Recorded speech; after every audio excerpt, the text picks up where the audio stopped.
Hi guys, it's Ashraf from WiZ.edu, and today we're going to be going through the CAPS breakdown and question taxonomy of trigonometry. So that basically means we'll be looking at what new theory you have in each grade 10, 11, and 12, and also the types of questions that you could be asked in an exam with regards to trigonometry. So let's get started by looking at the content breakdown by grade.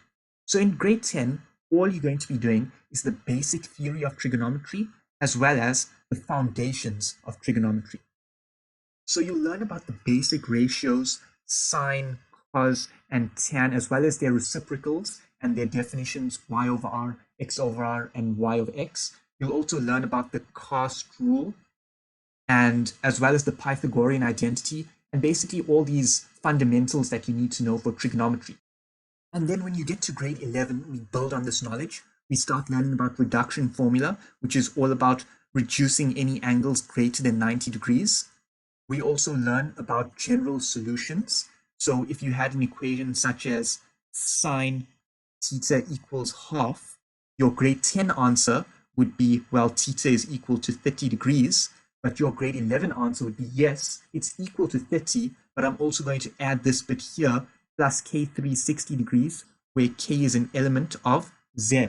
And that basically indicates that a trig function is a circular function and it's going to repeat every 360 degrees.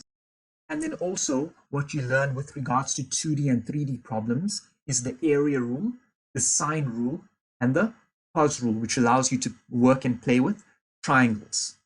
And then when you get to grade 12, there's only two new bits of theory, your double angle formula and your compound angle formula.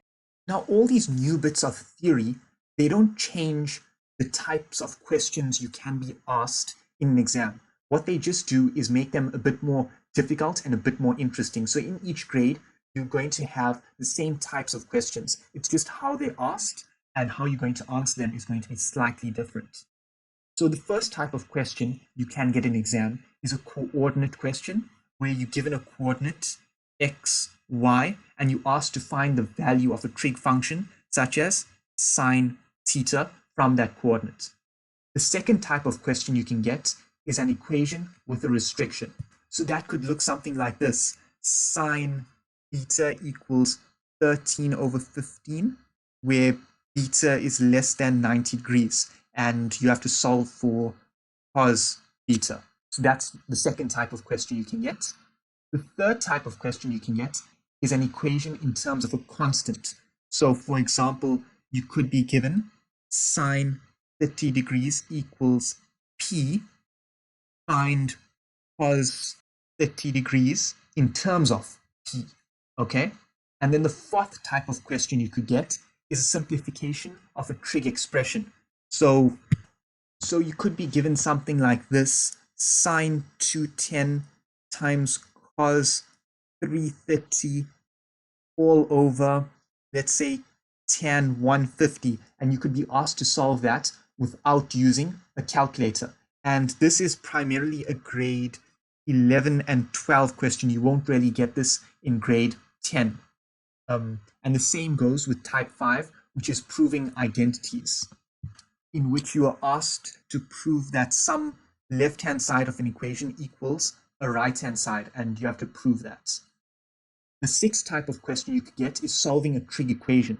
So if you're given tan theta equals root 3, you'd have to solve for theta to find, so you'd have to find out what the angle theta is.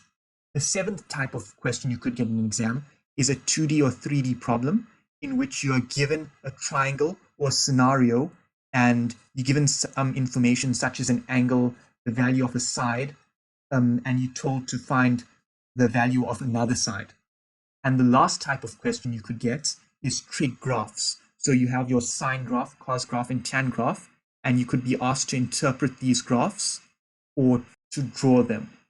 And these 8 types of questions are the only types of questions you can get in trigonometry. So any question you get in an exam will be one of these. And in the following videos, we're going to explain the method of solving each of these types of questions. And we're also going to go through a few examples. Thanks for watching.